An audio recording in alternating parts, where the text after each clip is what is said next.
discuss with the President China's bullying of our country in the Southeast Asia?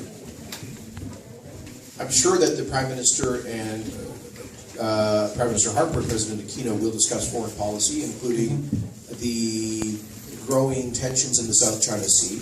I'm sure that will be on the agenda when they have these bilateral meetings. That's the purpose of them, is to talk about, frankly, about issues like this. And obviously, Canada is concerned about the growing assertiveness of the People's Republic of China in the South China Sea. And we call on China to respect the sovereignty and territorial integrity of all of the countries of Southeast Asia, including Philippines.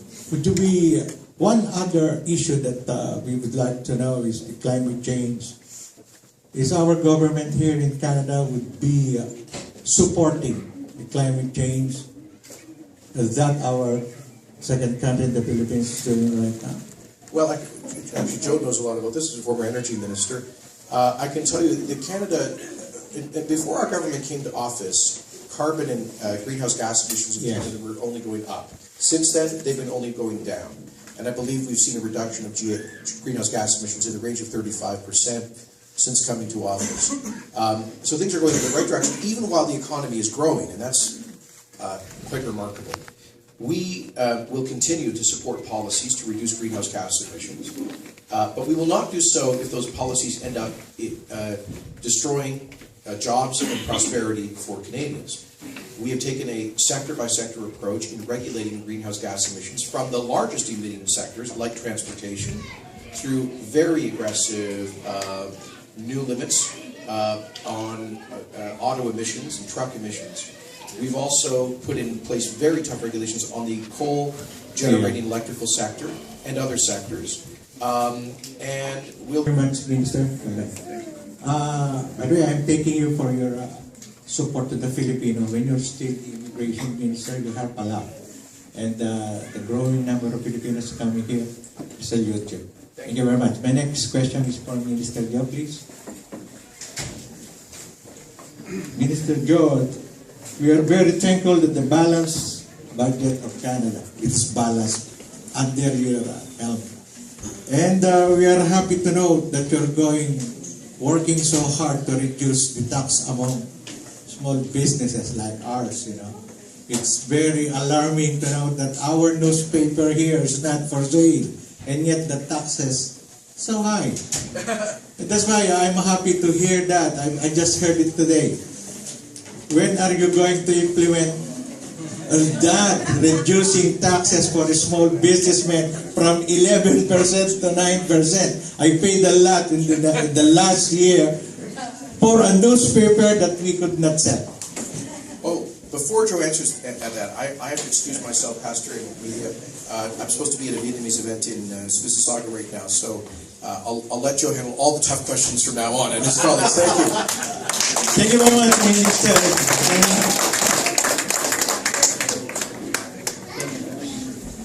Well, this particular measure will start next year, and we're reducing the tax, which was already brought down to 11%, 0.5% every year. So by 2019, it'll get to 9%. Now, when it reaches that, it will represent, in terms of all the advantages we've given small businesses, cutting small business tax in half. It's the biggest every year.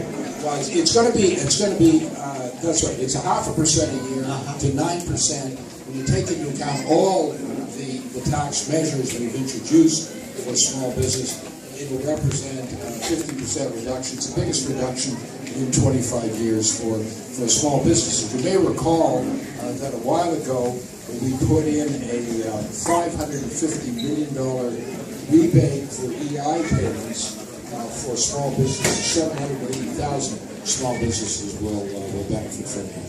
And you know, this is the right thing to do, because small business represents 50% of the private sector employment. Small business is the biggest employer in the country. So we have to wait until 2017 to realize. Well, it's going to take the total reduction of taxes. Some things are going to happen right away.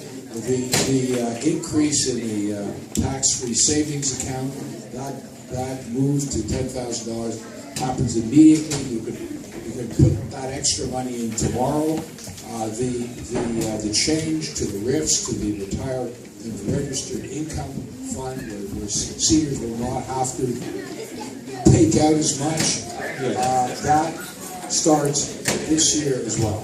In Canada. So my question is, way back 2013, I have relatives I would like to sponsor. So the sponsorship payment is $275, 2013, and then it's been hold for quite more than like a year. And then we've been told that you have to reprocess the papers, and then the payment can up to $1,000. Do you think this is justifiable for us here in Canada to pay that much money to sponsor our family members going to Canada? For me, I believe $500 is enough to increase from $275 to $500. I'll be okay for that.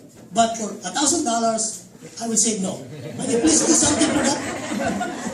Well, look, I understand where you're coming from. I think we were trying to bring the amount up to what the actual cost would be, and it actually doesn't cover the cost. It's less than the cost, but it's a little bit closer to what the actual cost is. So that was the rationale for it. I understand it's a big increase. I don't know what else to say. I want to say that it truly has been an honor to be here today in this church and to be here along with my colleagues. I just want to say that coming from a riding that has so many Filipinos, and we've heard about the work ethic of the community. We've heard about how wonderful members of the great Canadian family you all are. And that's all true. Couple observations. One is, we're coming into graduation season for a lot of schools. And you can really tell when an ethnic community is coming of age. And I noticed this over the last 2 years or so.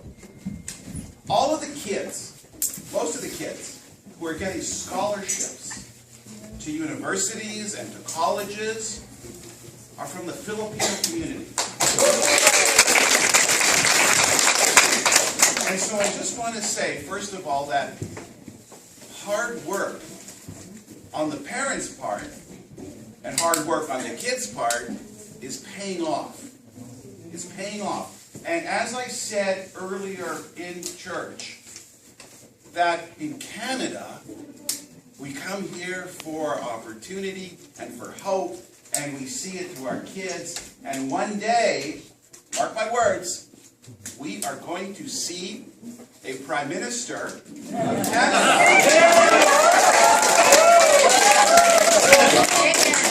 of Filipino origin. And one other thing I just want to say, one other thing. As I said earlier, we all know that Bathurst and Wilson is the heart of the Filipino community. There's a park on the southeast corner, right? You're all familiar with it. Bathurst Wilson Parkette. Okay? Now, Bathurst Wilson Parkette will soon be gone. The name will be gone. And it will be replaced by Mabuhay Park.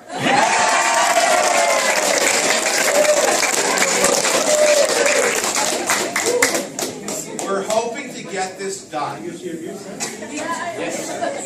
We are hoping to get this done for the President's visit. It is highly unlikely that it will get done that soon. The process is well underway, but this is something that's within the city bureaucracy, which is beyond our control. We're pushing it as hard as we can, working with the mayor's office to get this done. So we hope it'll be done by then. If it's not done by then, we're hoping it'll be done on the weekend of Philippine independence. So we're going to have, either way, whether it's May 9 or whether it's June the 14th, we're going to have a big ceremony at Bathurst and Wilson to celebrate and to unveil Mabuhay Park. Thank you, Mark. Very much, thank you. So, thank you all for coming here. We're living in exciting times. And we have so much to look forward to in Canada. And we have a wonderful government. We have a wonderful Minister of Defense. We have a wonderful Minister of Finance. We have a wonderful Member of Parliament, Roxanne James. Terrific Senator, first one of Filipino origin. We have so much to look forward to. Canada is the best country on earth. God bless you all. God bless our great country of Canada. And as it says in our national anthem, God keep our land glorious and free.